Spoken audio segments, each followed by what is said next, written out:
안녕하세요. 동작구 사당동에 위치한 천지 일울신당의 고보살입니다.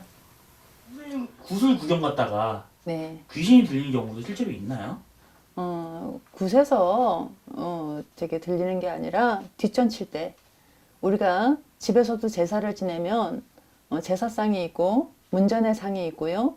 또 다 지내고 나면 바가지에다가 가지가지 조금씩 떠가지고 고시래를 하죠. 문 밖에다 이제 그 담이라든가 문 밖에 던지는 거. 자, 조상이 그 제사 지내는 당사자의 조상이 들어와서 제사상에서 받아 먹는 거고요. 기일 때는 또 문전에는 조상의 친구들이 있습니다. 우리도 인간도 자기 친구가 있듯이 조상들도 저 세상에서의 친구가 있어요. 그래서 당사자들은 안으로 들어와서 제사상에서 받아 먹고 그 친구들은 문전에서 받아 먹고요. 또 잡신, 그러니까 거지, 우리가 지금 현재 우리가 말하는 일반 인간에선 거지라 그러죠. 국어라는 사람은. 그렇듯이 또 잡신이 옵니다. 음식 냄새를 맡고. 그랬을 때는 제사가 다 끝나고 나서 바가지에 음식을 조금씩 떠가지고 고시래를 하죠. 문 밖으로 던져주죠. 그렇듯이 구청에도 우리가 굿을 하다 보면 한원 중에 빙의가 되지는 않습니다. 그 뒷전에 놓은 음식은 우리 뒷전에 구청에도 가면 문 밖에 뒷전을 놓습니다. 거기에는 잡신들입니다. 이제 뭐 그 조상들, 친구들 안으로 들어오지 못하는 친구들이라든가 작것들 그런 것들이 들어와서 뒷상에서 받아 먹어요. 그랬을 때 거기서 뒷전 칠 때 오며 가며 거기서는 간혹 되는 경우도 있습니다. 귀신이 네. 잘 붙는 사람들이 따로 있잖아요. 그런 사람들은 네. 다 무당이 돼야 되나요? 그렇지는 않아요. 그러니까 요즘 보면 뭐 신기가 조금 있다고 해서 무당길로 가야 된다는데 모르겠습니다. 저는 그건 아니라고 봅니다. 제 의견은 이게 뭐 조상이 내려와서 조금 이렇게 하나의 빙의죠. 빙의 현상을 갖다가 신기 있다고 이렇게 뭐 신의 길로 가라 이렇게 하는데 그것도 저는 아니라고 보고요. 또 신이 내려온데도 다 무당길로 가야 되는 건 아니에요. 약한 신이 있고 또 진짜 이 사람 사주가 신의 길에 가야 되는 사제의 역할을 해야 되는 사주가 따로 있습니다. 그렇기 때문에 그런 걸 잘 구분해서 진짜 이 사람은 이 길에 안 가면 안 되는 사주, 사제의 사주를 타고났을 때 신의 길을 가야지 그렇지 못하고 조금 뭐 이렇게 신기가 있거나 조상이 내려와서 이렇게 아는 소리를 할 때 그런 사람을 무조건 제자로 내놓으면 그 사람은 이 길에 가서도 힘듭니다. 그러다가 몇 년 안 하고 엎어버리는 경우도 있고요. 여러 가지 경우가 있는데 진짜 제가 당부드리고 싶은 거는 진짜 이 길에 가야 될 사제의 사주를 타고난 그런 꼭 가야지 안 가지 않으면 안 되는 사주 그런 사람만 이 길에 갔으면 좋겠어요. 우리 무속인들 서로 다 힘든 건 있습니다.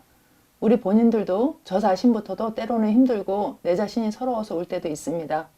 그렇듯이 우리도 다 경험한 바니까 진짜 가야 되는 사람 안 가면 안 되는 사람 그런 사람만 가려서 신의 길에 들어설 수 있게 해줬으면 좋겠습니다. 네. 신병과 네, 귀신병의 정확한 차이가 뭐예요? 저도 빙의 치료를 하지만 이렇게 해보면요, 빙의 치료 이제 빙의 같은 경우는 조상이라든가 조상령, 지방령 이런 거고요. 신은 귀신이 아니지 않습니까? 신이기 때문에 조상령은 이렇게 빙의 치료를 하고 나면 몸에서 벗어납니다. 또 지방령은 나와 연관이 없는 또돌이령 그런 영을 지방령이라 하는데 그런 사람들 이렇게 하고 나면 이 사람 몸에서 떠납니다. 근데 신은 가란다고 가고 오란다고 오고 그러지 않습니다. 그리고 엄연히 신과 조상은 틀립니다. 물란한 네. 사람은 빙의가 잘 된다는 말이 있는데 이거는 맞는 말인가요? 제가 봤을 때는 꼭 그렇지는 않은 것 같아요. 뭐, 상식적으로 뭐 기가 약하면 뭐 빙의가 잘 된다는데 그것도 아니에요. 기가 아무리 세도 순간입니다. 순간으로 이렇게 되는 경우도 있습니다. 그렇듯이 기문살이 있는 사람은 귀신과 접신이 잘 된다는 거고 귀신을 볼 줄 안다는 거예요. 그런 사람 같은 경우는 상갓집이라든가 뭐 좀 으슥한 장소 이런 데는 좀 피해야 되는 거지만 또 기가 약하다고 해서 무조건 그런 사람만 빙의가 되고 기가 세다고 해서 빙의가 안 되거나 아니에요.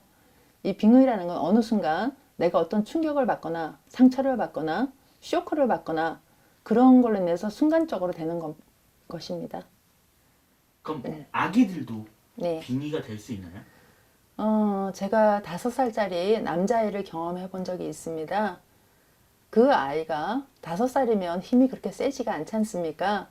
근데 어른 힘보다 더 세게 그 힘이 어디서 나오는지 모를 정도로 저도 놀랬는데 또 어린애를 치료해 보는 거는 5살이 제일 어린애였습니다. 그 아이를 했을 때 이상한 어른 같은 말을 하고 이 힘이 막 집어 던지는 게 굉장히 셌습니다.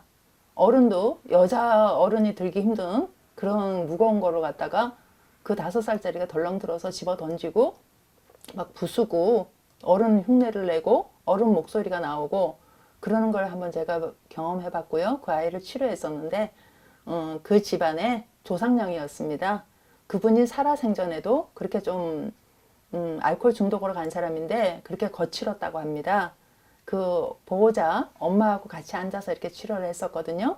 그렇게 했더니 다 맞다고 하더라고요. 그렇게 하면서 그 아이를 치료한 적이 있었는데 저도 치료하는 저 자신도 놀랬습니다. 그 5살짜리 아이 치료할 때는. 그래서 이 5살짜리도 이런 힘이 빙의가 되면 이렇게 어른 못지않은 남자 어른 못지않은 그런 힘이 막대한 힘이 나오구나. 우리가 일상적으로 봤을 때 5살 어린애들 보면 그런 힘이 없잖아요. 그리고 해맑고 귀엽고 이쁘잖아요. 근데 목소리 자체도 그렇고 술 달라는 것도 그렇고 5살짜리 아이가 술 내놓으라 하면서 이게 거칠게 막 던지고 욕하고 이런 것도 봤고 그 무거운 거를 갖다가 덜렁 들어가지고 집어 던지는 것도 보고 엄마한테도 쌍스러운 욕을 하는 걸 봤어요. 그 이해가 가십니까?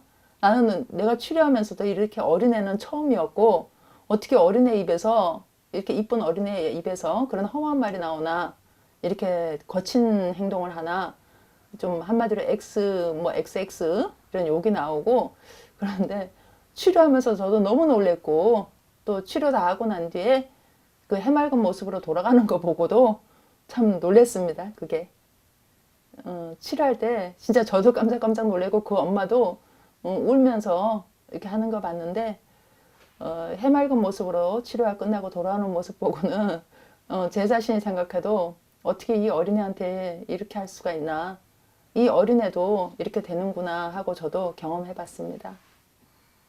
사람들이 여름만 되면은 뭐 당뇨 시험이다 보다 해서 많이 하는 행동들인데요. 네. 이런 게 정말 위험한 게 맞나요? 저는 그래요. 어떤 사람은 가도 아무 이상이 없는 사람이 있고 또 어떤 사람은 가서 잘못되는 경우가 있습니다. 물론 한여름에 이렇게 즐기고 재미로 하는 것도 좋지만 약한 분은 그런데 안 가셨으면 좋겠어요. 아무리 호기심이지만. 자, 그 예전에 그런데 한번 저기 울진인가 거기 갔다 오신 분이 있었어요. 그 폐가로. 거기가 뭐 굉장히 세다고 해서 거기를 이제 체험 삼아 갔다 오신 분이 있는데 그분이 먹지를 못하고 삐쩍삐쩍 말라가면서 얼굴은 창백해지고 막 몸이 아프고 이상한 짓을 해서 이렇게 찾아온 경우가 있었습니다. 근데 이제 어디 갔다 왔냐, 제가 봤을 땐 지방령이었거든요. 그래서 어디 갔다 온 적이 없냐 했더니 울진 그쪽에 갔다 왔다고 합니다. 흉가를. 거기가 이제 뭐 인터넷으로 많이 떴다 해서 여러 사람이 같이 갔다 왔는데 그 여성분이 그렇게 됐었습니다. 그랬듯이 물론 다 그런 건 아니에요. 근데 간혹 그렇게 가서 잘못돼서 오는 분들도 있어요. 그러니 재미로 가는 것도 좋지만 또 너무 또 그건 아니라고 볼 수도 있으니까 좀 주의를 하셨으면 좋겠습니다.